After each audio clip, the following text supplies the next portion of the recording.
Since we are running a little short of time, so I'd request all our panelists to make their comments a saving of 10 or 20%, which is the kind of distribution loss reduction targets we keep setting.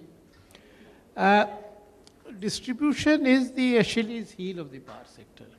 It was so 20 years back, it was so 10 years back, still remains, I think, a problem area.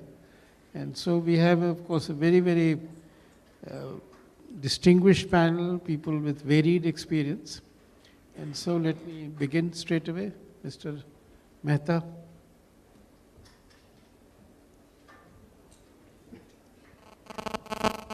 That's really open-ended, but all the same, let me make an attempt on what we need to do in distribution.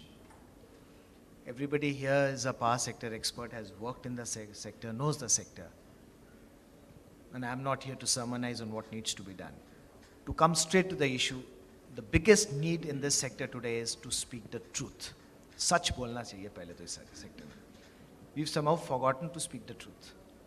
The truth is that this sector has no cash. And if there's no cash in the sector, let us take it that not only will this sector be dead, transmission will be dead, and so would generation be dead. Everybody here has been talking of so many things, so many issues. People have been talking about cost of energy, that we need to bring down cost of energy. If you ask me, the common man is really not too bothered about the cost of energy. People ask me in many conferences, what is the cost of energy that the people can pay?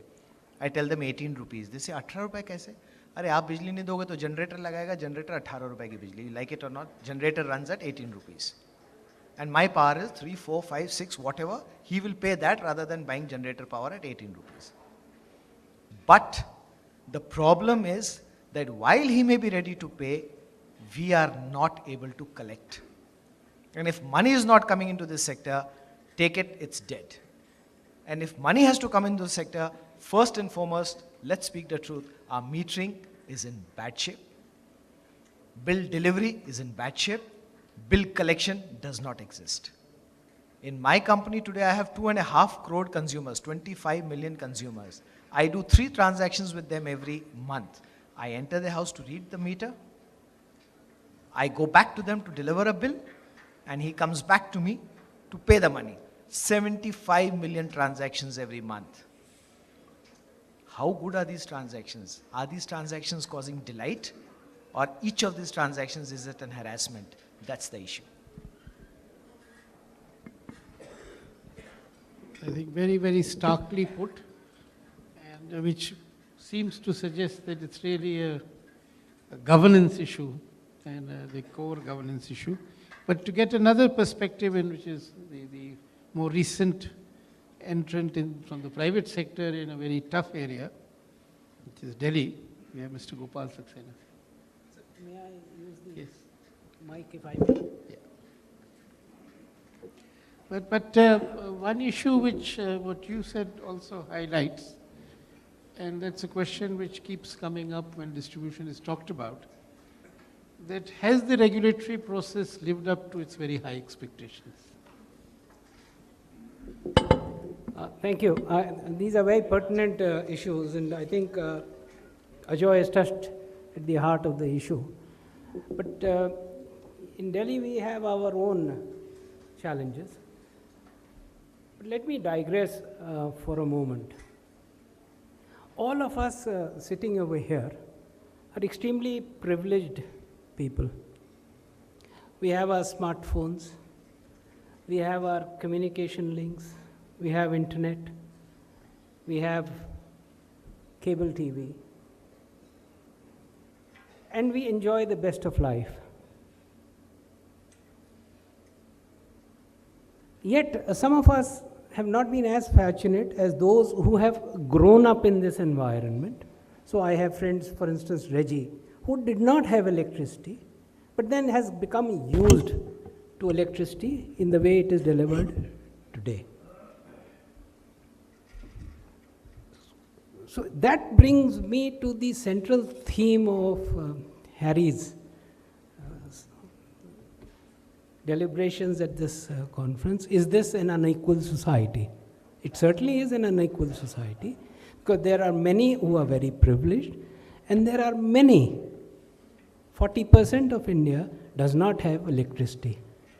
And why should they be deprived of it? 67 years after independence, 67 years after being promised a new land, is a failure of governance, is a failure of the collective will and thought leadership of the nation.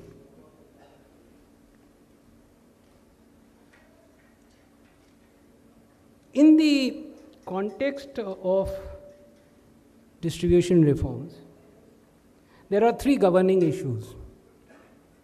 The first issue is access. The second issue is availability. And the third issue is affordability. As we discussed, 40% of India still has no access. Ajoy was talking about people charging up till 18 rupees per unit. In Odisha, in Bhubaneswar, in many other, not Bhubaneswar as much as some of the outlying areas of Odisha, West Bengal, etc., people pay 10 rupees, 7 rupees, 8 rupees to charge their mobile phones. So they have phones, but no electricity. In this situation, first is how do we bring about access? That's a distribution challenge. The second challenge is how do I improve availability? I mean, 60 years back, all right, I'm not as old as that, but nonetheless, 50 years back, power was freely available in many parts of India, which today is deprived of power for 8 to 10 hours a day. Something's gone wrong somewhere. And is it just to do with distribution or generation? I don't know. But it's a thought which challenges us. And certainly it places us on an unequal footing with the rest of our brethren in India. People in Mumbai, people in Delhi are so used to 24/7 power that if they have to go to any of these places, it's hard to imagine life in such a situation. How do we improve that availability and bring in supply standards that ensure 24/7 availability, suitable voltages, suitable frequency control, everything? The third aspect is affordability, and that really touches at the heart of the distribution reforms. Today, cost of generation is internationally benchmarked. Our purchasing power parity, unfortunately, is not there. And as a result, the affordability does not exist. There is always pressure on tariff. More importantly, regulators across India do not follow the national tariff policy regime of first bringing in a cost to serve parity. So instead of bringing it down to 20% as was mandated by the year 2012, the cost to serve or cross subsidy is actually reaching 100% in many states. In Delhi, it is certainly above 100% as per the latest tariff order. And that's a thought that we have to live with. If we are not able to afford, why must we get it? The second point that emerges in this affordability debate is the dichotomy of the sector per se, the power sector, where power is a concurrent subject. So on the one hand, generation from state-run plants, generation from some of the central sector plants is governed through a special set of rules that ensures entire recovery of amounts due to them.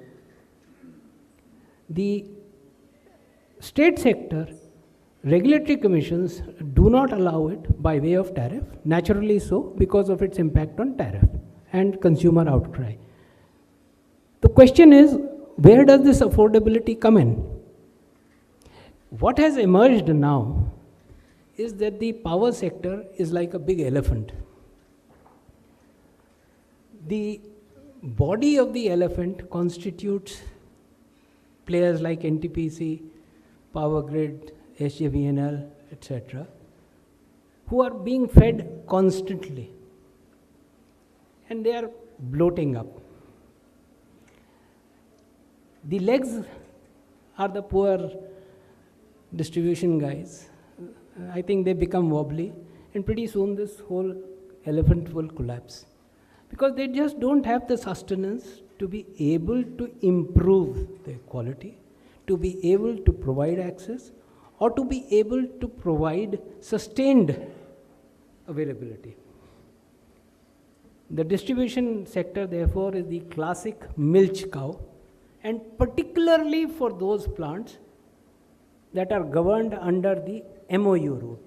I mean, this is an issue that I have been raising with Dr. Pramod Deo and Mr. Verma also from time to time. State-run regulatory commissions penalize distribution companies for performance standards. CARC was always incentivizing them. As a result, we did a study. Up till 2013, the bumper profits earned by NTPC, Power Grid, SJVNL, etc., equated to the bumper losses of the state distribution sector. So all the money remained locally within a set of players. The distribution sector became the milch cow for the generation and transmission sector. This is not to say that some of the new entrants benefited, because people who came under case 1, case 2 bidding norms, they had a defined tariff, they had no access to improvement in tariff, and therefore they survived. And if they got coal or gas, they produced. If they did not get coal or gas, they did not produce. And all this talk of imported coal going to standard capacity does not exist. I am not going to schedule power from those. I can't pay my existing generators. Why should I take in from new generators? Coming to the... Mr. Saxena, could you be a little brief?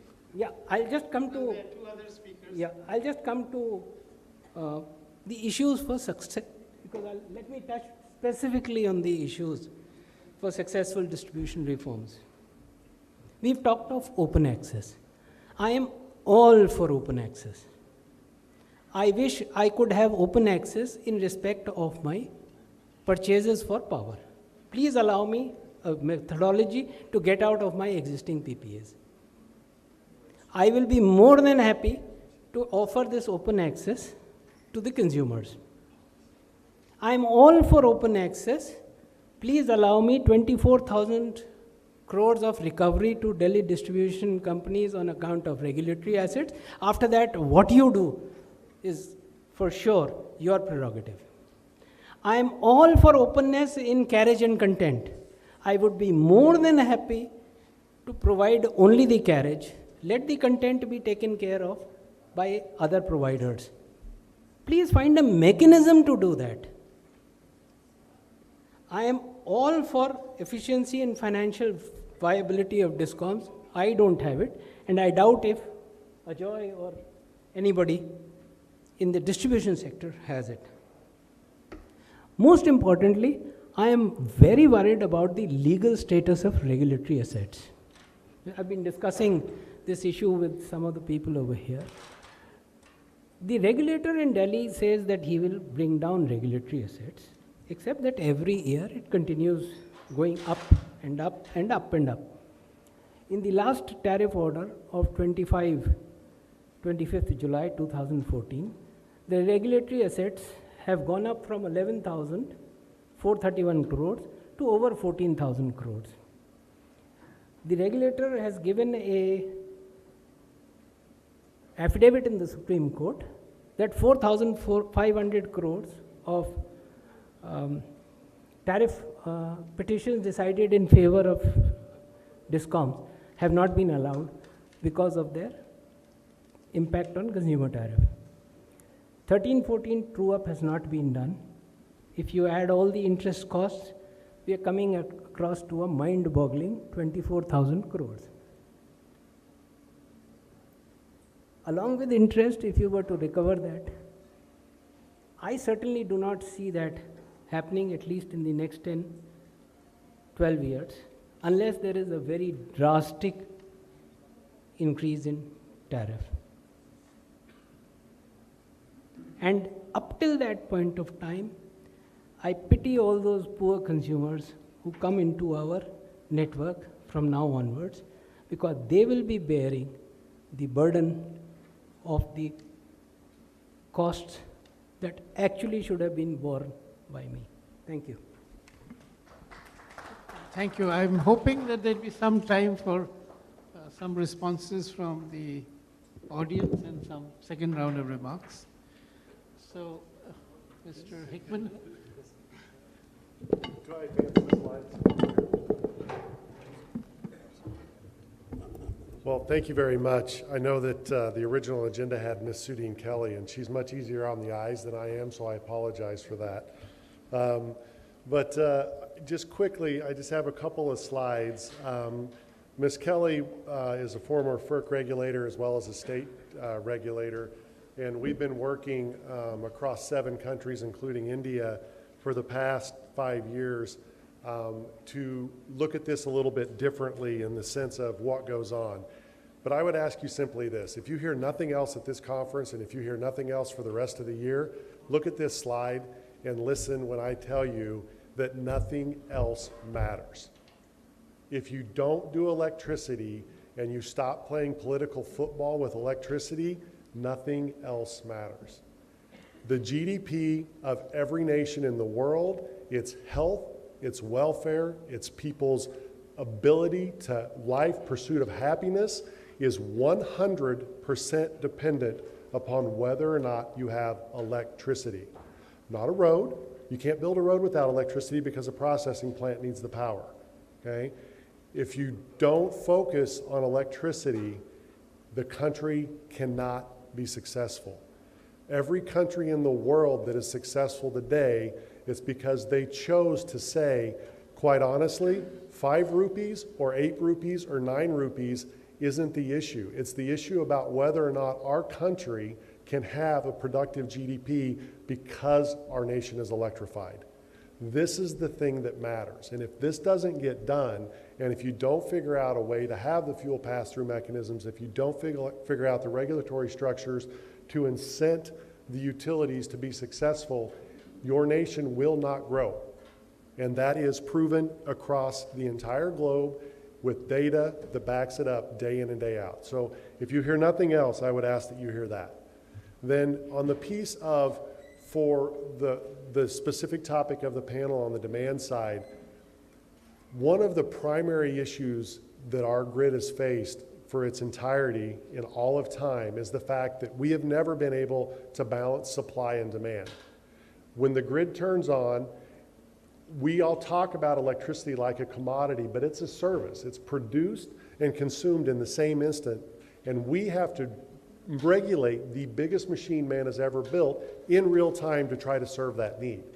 Well, when you look at that and you say, okay, how do you do that? Well, it means you overbuild the infrastructure significantly, which means that around the world today, the utilization factor for a distribution feeder all the way through generation, the entire facility, is 40%. That's very, very inefficient because for 200 hours a year on a distribution feeder, we may have 110% loading, but on average across 8,760 hours, we only have 40% loading. So when you look at that, you say we have to change that, but it's been very, very expensive. And the thought process of being able to reach into the demand side and saying we can moderate that or manage it, well, today instead you do rolling blackouts. You turn off entire feeders, which does what? It has a cascading effect to lower your GDP as a country. It has a cascading effect on the mentality of the population about, I have power now, but I won't 5 minutes from now. The thought process of being able now, because technology exists, and the really exciting thing about India is you did a leapfrog as an entire nation on the telecommunication side, which makes ubiquitous communication available to the endpoint. Because that exists, you're going to have a nation and the opportunity to build your power infrastructure, and it can operate at 60%. Put 20% more power across your infrastructure today than any other nation in the world. And you will be the first nation in the world to operate a power grid at 60%. Mark my words, it'll happen here. Nowhere else in the world. It's going to happen here first. You are going to change the way the world views this, okay? But if you do not create a partnership between regulator, utility, and consumer to do this, it will never work. You have to change that. You have to create the demand side as something that's incented for the electric distribution companies to participate in. If you tell a distribution company it's a good idea for them to reduce consumption and have an expense to do it, you're telling them it's a great idea for you to have a eroding revenue stream with higher expenses. That is not a sustainable business model. It has failed in America. Demand side management is an overarching failure. $60 billion spent for a resource that's used 11 hours a year. It is a massive failure. Sudeen and her team at Aiken Gump with FERC, all 50 states and now 7 countries has created a regulatory structure. The paper will be available in the proceedings of this conference that is a very descriptive way using existing regulatory principles to allow the demand side to be part of the solution. And I hope that each of you will have a chance to read that paper and consider this, because I tell you again, electricity, without it, nothing else matters, and your nation will not be able to be successful without it. Thank you.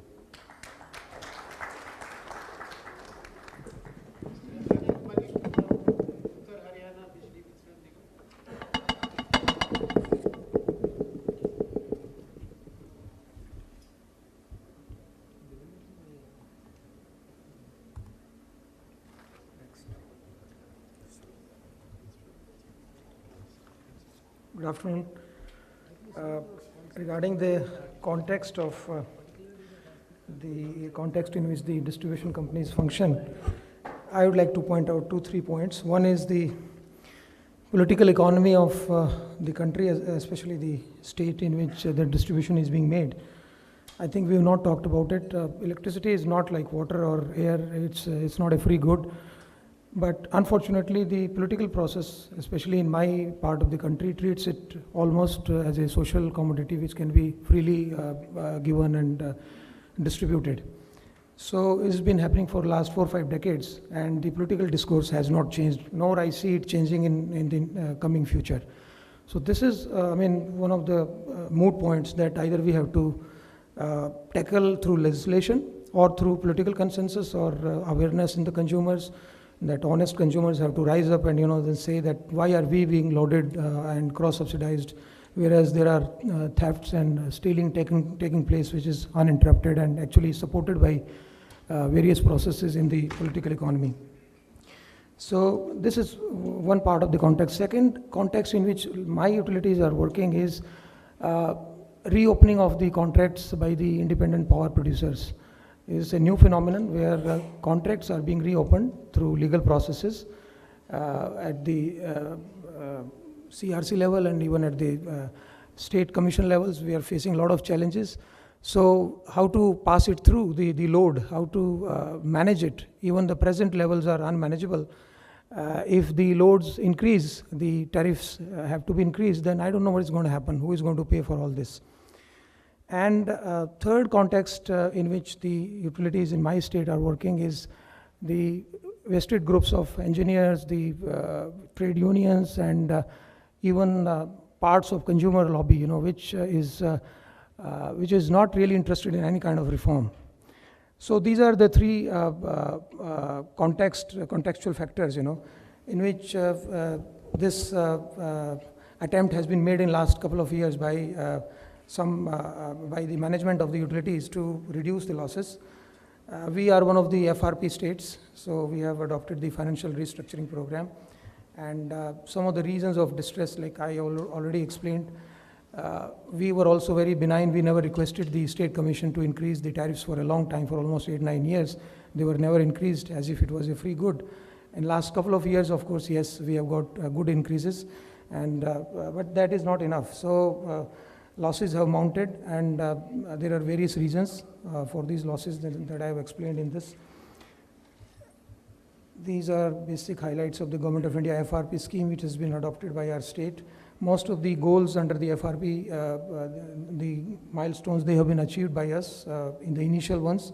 Tariff orders have been issued, and most of the half of the liabilities have been taken over by government as bonds, and the other half we are now, the banks have restructured. I'd like to point out one thing. If the banks had been very firm before 2011, then this state could not have come. FRP tends to be more or less a bailout package for the banks and not for the discoms. Banks are sitting very pretty now. I mean, the state government is guarantor to all the things, you know, that have been committed by the distribution companies. So the FRP basically is a, I would say, bank bailout document. But still, we had to adopt it because there was no other way. They were refusing further loans. Now, some of the things that we have been emphasizing are recovery from like government departments. Some are pending. It's an ongoing process. We have been making requests to the government, and the current recoveries are now coming. There is no problem. Past recoveries are a problem. Next year, next 2 years, we expect we will petition the State Commission for increase in tariff next 2 years, because this year we are in a double election mode. The Parliament has just gone, and now we are in the Assembly election mode. So increase in tariff is a very pleasant exercise. Now we have started a concept of system-generated AT&C losses, where instead of depending on the engineer's report, we try to go by the systems report, where input energy, which we know about, and the billed energy, and then actually the revenue realized in the bank, they are compared. The figures are not very flattering, but at least there is a bit of a calm, if I could say that. We are not going down. Though in last 8-10 months, probably our performance has lapsed a little bit because of the electoral compulsions. Now, the revenue in bank per unit of input energy has actually increased more than the revenue allowed through the tariff increases. So that shows that there is a bit of a healthier side to what is being done by the utilities. The gap, ARR, ACS gap is also reducing, though not as per the projection. It needs to reduce a little more. We have started these initiatives in energy auditing also, where the targets of the officers, they are fixed right up to the SDO level, the subdivision level. We'll go to the feeder level also and appoint feeder managers also. Now, this is done not by by kind of experience or whatever. This is done by a normative a process. This much energy inputted in a particular area, and then these are the normative losses allowed. Rest you have to bill and collect, actually collect. Then your performance will be judged. We are trying to go for AMR, and CMRI, of course, is already on. AMR for all the consumers about 10 kilowatt. AMR for HT consumer is already there. This hopefully will really take care of our big energy losses. And then meter relocation also has succeeded in our urban areas. About 70% of the meters have been relocated in the urban areas, and it has helped slow down the fall of the utilities, this increase in the AT&C losses. Then replacement of defective meters. One of the most ignored areas in utilities has been that 4 to 5% of meters are defective at any point of time, whereas the norm should not be more than 1%. So this also is an area where we are focusing. And we are also generating exception reports, whereby the defective meters, the accumulated readings, all these things are caught online and then thrown back to the concerned officers to take remedial action. Sorry. Any other major point, Mr. Malik? Yeah, just a couple of other points. Can it be? Regarding collection efficiency, no, it goes. Anyway, one more thing, I would like to point out about peculiar to my state, maybe many other states don't have it. We have more contracted power than what we need, RTC. We have about 10,600 megawatt RTC, but we generally peak at around 8,500. General load is between 7,000 and 8,000. So we have to back down many of the higher cost power plants, which include actually most of our own GenCo plants, and also take power at the same time from cheaper plants, which are private sector plants. So this is also a debate in my state, that you are taking power from the private sector and not allowing your own plants to run. So franchise, we have another thing that I would say is the Delhi experience. Delhi was like Haryana, 45% losses about 10 years ago, but 15 years ago, but now they have come down to, I think, between 15 and 20%, which is very good. But unfortunately, there is little debate about this great experiment of Delhi in Haryana. So if we can go a little bit on those lines, we can do certainly better. Thank you. Thank you. I must thank the panelists for having been brief enough.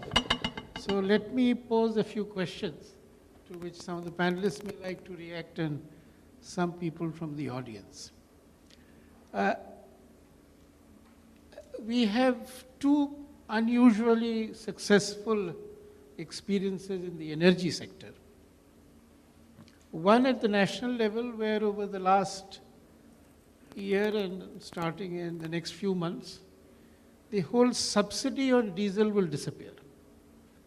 The same society, the same political economy is accepting that the price of diesel will be paid, and paid by everybody, including farmers. Then we have the other successful experience in electricity of Gujarat, which now forms part of the program of the central government, which is that with feeder separation, which is effective, you can give 24/7 electricity to settlements in the villages, and you can also collect enough revenue to be financially viable. And the state government can afford the subsidy for agriculture. Now, this has not quite been replicated in any other state, as far as I am aware, effectively and fully. Because if you do that segregation, then even with cross-subsidy, lifeline consumption can be handled, provided governance is good enough. And if governance is good, as say, has happened in Delhi over the last 10 years, it should be possible in the rest of the country. Now, the question I had posed was that, has there been a regulatory failure? Because when the Electricity Act was being drafted, one point of view was that distributors should have the right to settle the tariffs on their own, as was the case in the 1911 Act, and that the regulatory process should only see that the tariffs are such that the returns are reasonable. And when I look back, I think perhaps we made a mistake in not sticking by that proposition, because the regulatory process has been, say, more timid than the political process in taking decisions which would give health to the system. The other question I'd like to pose is what he said, that almost anybody with any income is happily paying 18 to 20 rupees per unit when the DISCOM doesn't give him electricity. So maybe the DISCOMs could, and the regulators could look at what I'd call a partial open access or some other phrase for it, that let wealthy resident associations, industrial associations, authorize the DISCOMs to buy more expensive electricity on the stock exchange, or the electricity exchange, and keep that area free of power cut, because I'll pay 8 or 9 or 10 rupees, and certainly not 18 rupees. As a resident association or industrial association, I could say that, okay, don't buy electricity more expensive than 9 rupees a unit. Because so much of industrial manufacturing, especially in the small scale sector, suffers because 18 rupees, some productive activity is non-viable, while at 9 rupees it would be viable. And again, when I talk of failure of the regulatory process, has it done enough to incentivize energy efficiency? Because if you save enough energy, say 20%, you can easily pay 20% more. So has the regulatory process done enough to incentivize energy efficiency? Like one way it could have been done, and still can be done, is you say have a ratio 1:2 in the peak and off-peak tariff. Then many of the things, the technologies which should kick in to reduce peak demand and therefore the problem of having very high peaking capacity would come down. But that's a process that is not yet happening. So why is that not happening? Because say, a place like Delhi, the regulatory assets is a problem which has no easy solution unless the DISCOMs of Delhi are able to persuade the consumers of Delhi that this is the reality. Because that, I think, is a great failure, that if the consumer of Delhi, who's the most affluent, the most literate, the most well-informed, is not persuaded of the success of what DISCOMs have done, then there is a huge communication failure. And why is that happening? So I pose lots of questions. Anybody in the panelists would like to respond, and then the audience.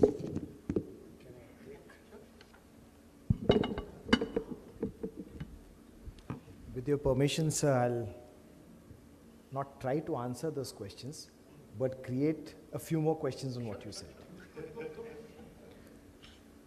So the fundamental issue, now today's flavor of the day is truth. Yesterday's flavor of the day for me was confusion. First and foremost, sir, we must speak the truth on tariffs. Everybody is cheating everybody. Honestly using that word. The coal companies are cheating everybody by giving coal much lower than the grade which they are supposed to supply. They show huge profits on the balance sheets, which they pass off as efficiency-related profits, but basically these are cheating-related profits. Let's be very, very clear. May I interrupt for a second on this issue? Because all those in the electricity sector need to pay careful attention to the policy debate on the coal sector. Because the policy debate in the coal sector is shifting towards import parity pricing, which is the reality in the oil sector.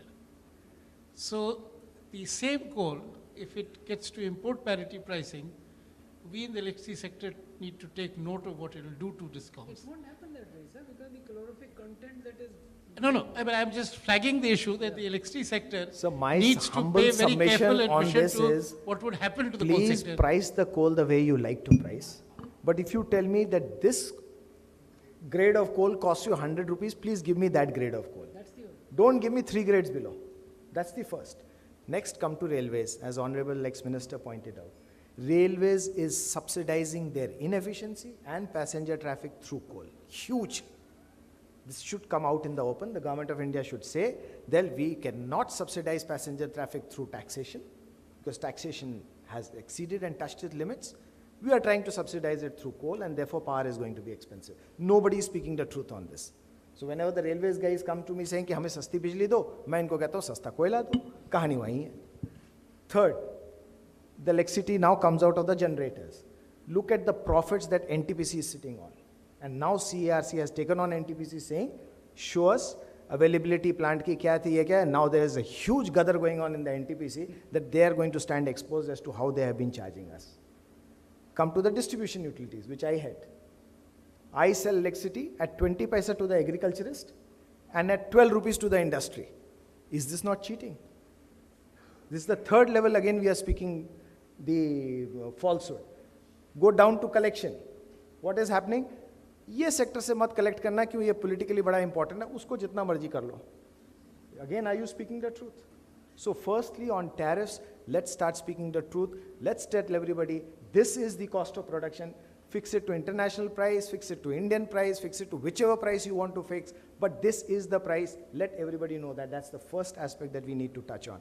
Second, sir, you talked about feeder separation. Gujarat has done feeder separation, yes. But is feeder separation giving you 24/7 power? No. We did feeder separation. And then I realized, no, feeder separation will not give me 24 hours power, because I believe in one thing. Cash is important first, power comes next. Can I get cash into the system? We went a step ahead and said, feeder separation to ho gaya hai, but you will get 24/7 power on this feeder, provided my losses are within 20%. If my losses exceed 20%, I'll give you a 1 hour load shedding. If it goes to 40%, I'll give you 2 hours load shedding. And there are areas which are getting 6 hours load shedding. So in a town like Nanded, which happened to be my ex-chief minister's town, आधे town में बिजली थी, आधे में नहीं थी. So CM rang me, अरे भाई ये क्या? सर ये आधे पैसे देते हैं, ये नहीं देते हैं, ये पैसे देने लगे, इनको भी 24 घंटे बिजली. 1 month it happened. And now it's happening, it's like a movement in Maharashtra where people are saying, please take money, give us power. So you need to turn the table again. Tell them the truth, feeder separation हो गया है, पैसे दोगे तो बिजली है, नहीं तो नहीं है. Simple as that. Third, sir, is the issue on energy efficiency. I am a firm believer, efficiency comes through price signals, efficiency cannot come through sermonizing. And to give price signals, we need to go in for TOD metering at the residential level. If you are buying expensive electricity during peak hours, please tell your consumer this is expensive electricity, you need to pay more. Now what are we doing? Our thinking is the reverse. We are saying no, during peak hours we switch on the gas plants. Why? If during 6 to 7 in the evening, power is the most expensive, I'll switch off everything and tell my family, chalo bhai, let's go for a walk. वापस आके बिजली जला लेंगे. When I was doing my MBA in the UK, power was most expensive during peak hours. हम हमारा टमाटर और प्याज, we used to do भुना भानी after 10 o'clock, कपड़े रात के 11 बजे, गीजर रात को जला के रखने का, सुबह नहाने का. So please tell your consumer the truth. It is expensive at this time. Switch off the power, go for a walk, don't waste power at that time. That is the name. And last, and not the least, sir, the regulators also must come out and speak the truth. What have they created in Delhi? Regulatory asset. Where is it taking us? It's criminal. Which generation will pay for that? You have cheated a whole generation. A whole generation has been cheated by telling them, oh, it's cheap power, don't worry, somebody else will pay for it. Why should somebody else pay for somebody else's sins? I just leave it at that. Thank you, sir. Can I add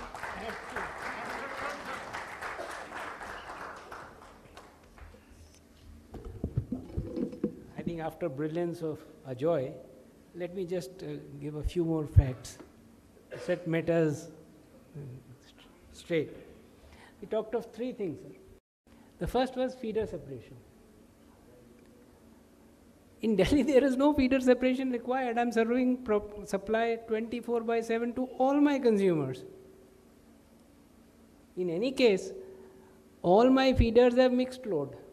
There are there are consumers, there are industrial consumers, there are commercial consumers, and West Delhi has agricultural consumers, and they still get 24/7. So what's so great about it? I mean, it's the flavor of the month to talk about Gujarat. But the fact is, Delhi has had 24/7 availability, including no need for feeder separation since 1998, and particularly so from 2007 onwards, particularly. The second point you talked of was this carriage in content, and particularly the free pricing of electricity. Actually, if you look at the developed regions of the world, there is a regulatory cap on distribution costs, but there is no regulatory cap on pricing. In fact, the concept of carriage and content revolves around the competition in the last mile. So if you look at Australia, if you look at US, if you look at UK, the franchisees, the last mile providers have no cap. They are free to price their power according to competitive requirements, and I think that was a great failure when this whole system evolved. Even today, when we talk of open access and carriage and content, we are looking in a deficient society where power is not fully available, and then trying to superimpose something which today is a flavor again. The fact is, sir, the power cost constitutes 80% of what the consumer pays. Yet there is great demand on the distribution companies to reduce costs. Why? Please reduce the costs on the 80% which will constitute the bulk of the cost as far as the power consumer is concerned. There is no demand on that. No demand. Ajoy, I raised this point, NTPC, etc. making huge profits. And who pays? At the end of the day, it is only the banks. Because I am building up regulatory assets through increased financing, the consumer is not affected. The third point you said about energy efficiency. Certainly, sir, I think I would accept that. And just as there is disincentives for energy efficiency, the regulators in their wisdom may probably also consider incentives for companies that do promote energy efficiency. I think we began 10-15 minutes late, so 5-10 minutes for audience responses, because the intention was to generate some, to provoke some thought there. So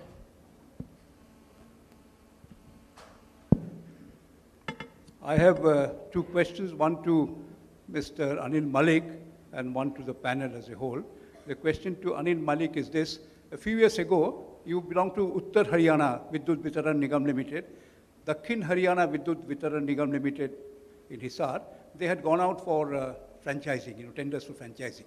And something happened. They quoted good price, they followed all the conditions, it was dropped, I was told, by political reason. Because that was one way they could improve and have less transmission and distribution losses. Has franchising been started in Uttar Haryana? This is my first question. And second is, to the panel as such, I had a friend of mine who returned from Canada the other day. So he came and told me something very interesting. He said, Ashok, in our household, we estimate our expenses. The only one expense we cannot estimate is the electricity expense. I said, why? He says, some months it's 10,000 rupees per month, some months it's 4,000 rupees, some months 15,000 rupees. And I found in Canada, they do average billing. They do average for all 11 months, and the 12th month, they give the final meter reading and ask you to pay so much. The question here is, we talk about increase in the tariff rate, etc. There is a scope, I think, for reducing the meter reading cost.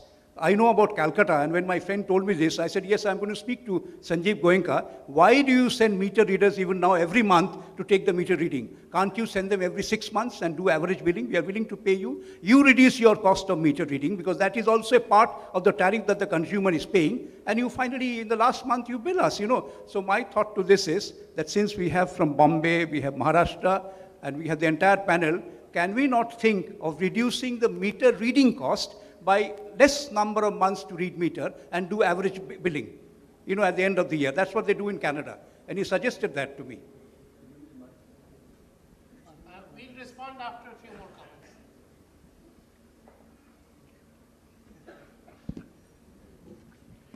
comments. I wanted to make just few short comments that since yesterday we have been discussing, and the opening of the contracts is a big issue. The distribution companies in all those states where this power supply issue was there, they are raising the issue. Today also, Haryana raised that issue. I want to say that these companies have got money to pay to the advocates to file the cases in high courts and Supreme Courts.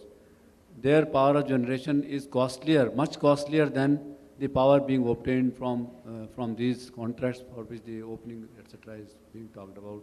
Haryana has not developed their own infrastructure to consume even that power which they can, the cheap power which they are buying. Most of these, many, I will not say most, but many of their colonies, they have not given connections, and they are taking power from the DG sets, 18 rupees or 20 rupees or 15 rupees.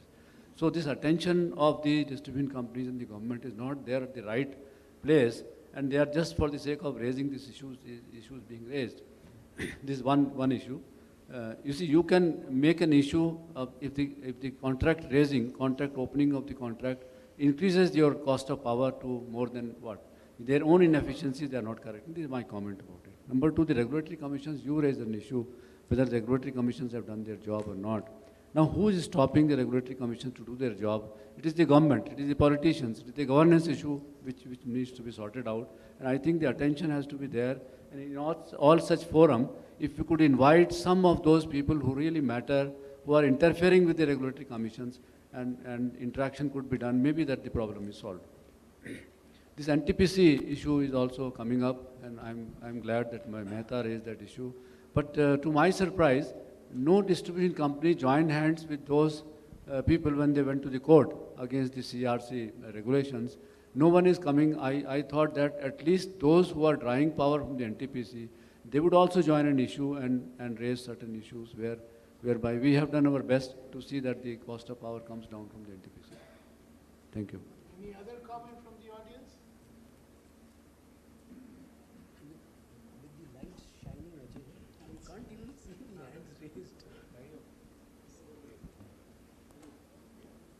Just to add to the point of cost of meter reading, instead of going for the average billing, I would say prepaid meters are installed, then the utilities will get paid in advance and there will be no need of meter reading. Only for checking purpose and for the exceptional cases, one can go and read the meters on selective basis. The second point is, I have queried Mr. Gopal Saxena. In government utilities, the average AT&C losses are reported to be 27%. And since 2000, when APDP and after that APDRP and other programs were launched by the Ministry of Power, the losses have not reduced drastically and still in the range of, in most of the government utilities, it is in the range of 30% on an average. While in BSES, both in RPL and YPL, there was nothing like RAP, DRP or not a smart grid or nothing was adopted by you. What are the three main actions taken by you through which you could reduce the losses from say 50% to the level of 14% as on date, without any support of the government or without any major IT implementation or technology adoption? My query is from Saxena. Any more questions, comments? I'm talking about the solution, not the problem. First, I must congratulate Mr. Mehta for speaking truth. That is the nail on the head. The distribution companies are cashless, yes. And the generators have been exploiting them for ages, for years. The group of Mr. V.S. Verma, they really deserve congrats for taking a historic decision which they have taken on the issue of NTPC and other generators. Now coming to the separation of feeders. In Punjab, we separated them in 1998. And as Mr. Mehta said, he is right. The losses on the domestic feeders used to be in the range of 50 to 70%. In 2008, we separated another 800 feeders. And we started a program funded by the utility by itself initially, and then financed by the Rural Electrification Corporation. We relayed the total rural system. We brought out the meters out of the houses of the rural feeders. And the results are fantastic. I myself witnessed, I myself did it. From 70% loss, we came down to 12% loss on 4 feeders. And that experiment was done, was expanded in Punjab, and 28 lakh consumers have already been covered. The balance 18 lakh are being covered now, and the total cost of the project will be 1,700 crore. So at a cost of less than 4,000 rupees per head, the losses can be brought down to a very reasonable limit.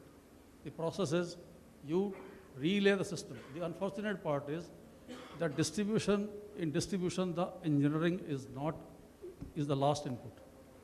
The engineers, after coming from the college, they do not put in any electrical engineering knowledge in the distribution system, and it is being managed by the lineman and the JE. That's the unfortunate part. My friend from Haryana will agree with me that our experiment you are also now implementing, but there are political compulsions and they have not been able to do it.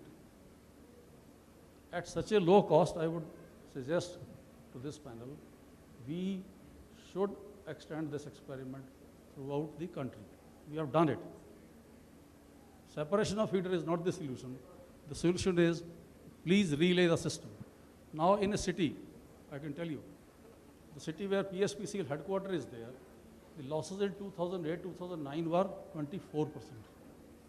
Today they are audited 8%, mind you. The So- total system has been relayed. If I could respond to Issue a is couple this, of, you have to put electrical engineering input to the distribution system. That is very, very important. Thank you. Now So- some responses from here. a couple of points.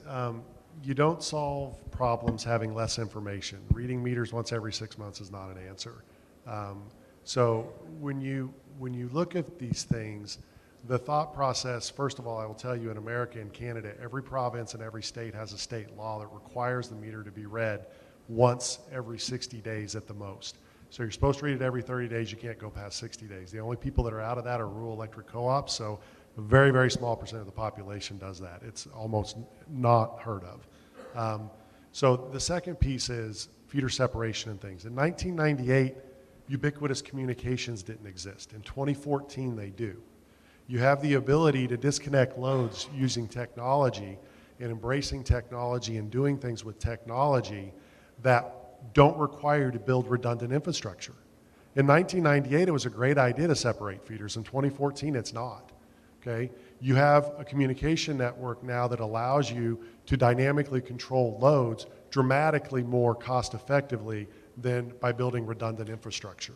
So embracing the technology pieces, the new billing systems, the geographic information systems, the SCADA platforms are the ways that you're going to improve this, not going backwards by having less information and building redundant infrastructures. And ultimately, again, I will tell you that across the world, in every single case, there's always this massive, massive debate on tariff and what rolls through to it. And ultimately, the thing that changes a country is electrification of that country. Even if tariff goes up double from 4 to 8, consumers are better off than having to say, I need 24/7 and I have to go do a generator at 18, especially as you continue to bring to parity all of the other consumer products like diesel. This constant thought process of hammering on the sector that is the lifeblood of an economy is the wrong sector to hammer on. This one is the one that has to be invested in if the country can grow. Thanks. A quick response to the franchise. Yes, that was an opportunity missed. Actually, that was, I think, first or second year of the government, so should have been taken. But now, regulator has framed a new franchisee policy. We have had discussions and now they have finalized it. So I think after the elections, we'll take up. Yes, yes, the regulator has. It's a political decision, obviously, not to proceed. And I think on metering issue, there has been a very good response. And in fact, again, the electricity sector has been somewhat slow to use IT and new technologies, sensors, remote metering, meters where you run on cash and can determine how much you are consuming every day to save money. So reversible metering. So all these things, the sector has been somewhat slow.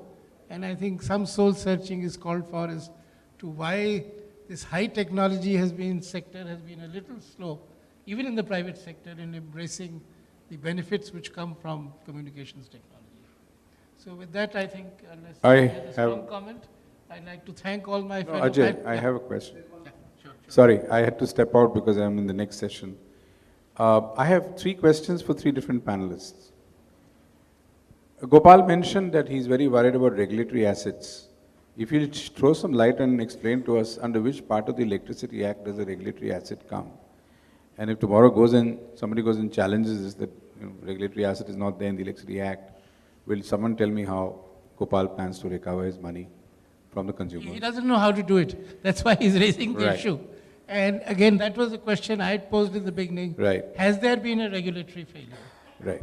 The second issue is there was a mention of coal price, which you mentioned is going towards the international parity price. And this is what I suspected will happen once a year ago the gas price started getting linked to the international price. I would like Mr. Malik to react on that if he can, or Mr. Mehta.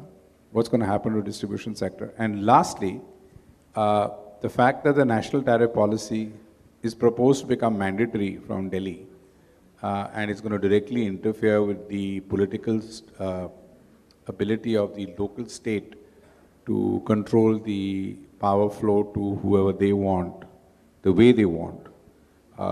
What's the reaction from the distribution companies? Since we have 3 distribution companies here, I'd love that reaction. Well, I'll just talk of the first question that Harry raised.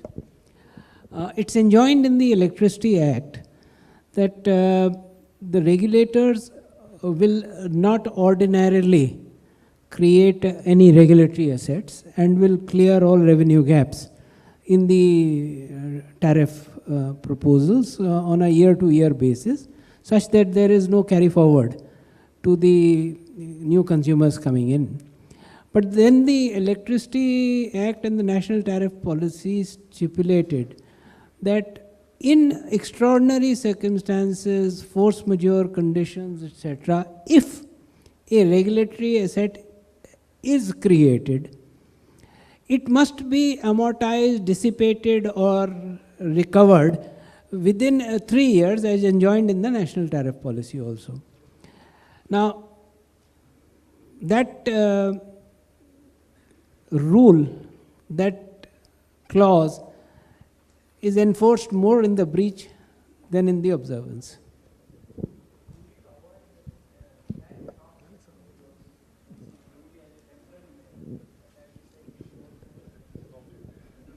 When you create regulatory assets, you know, there's been a lot of euphemisms used, so I'll use one. Would you ask your 3-year-old to pick you up on your back and carry you down the road? Okay? When you create regulatory assets and you hold them versus allowing them to be recovered, you're asking somebody else to pay for your decision, and you're asking your children to pay for your decision. And so the structure by which, you know, you move these things forward is simply to recognize, look, it doesn't really, how we got to the place that we got to is basically saying now we have to understand it and deal with it. And to Joy's point on speaking the truth, it is what it is. The issue is there. It has to be resolved. And ultimately, on the distribution side, I think technology is moving very, very quickly now. And the distribution companies are going to be at the crux of these issues because distributed photovoltaics, distributed generation, fuel cells, battery storage, all of these technologies are getting better and better and better and better. And the distribution utilities' ability to transact with all of these new technologies is going to be a defining point for power grids around the world. And being able to invest at this level of the grid is going to enable those versus if you don't have the technology, if you don't choose to do SCADA and GIS and these things on the technological piece there, then all the utilities have to put their hands up and say, you can't interconnect to me because I can't deal with it. So you can never encourage new technology and you can never encourage adoption of additional things coming into your grid. And so that embracing at the distribution side of this and getting your distribution utilities whole in this process is going to be foundational to whether or not the grid can operate reliably for the consumers. And those that we have seen, it's quite possible. I can give you many, many examples, and I'm most familiar working with Ajoy and Mr. Mehta at Reliance, but there are very, very clear examples that this is very, very possible and is being done today in India.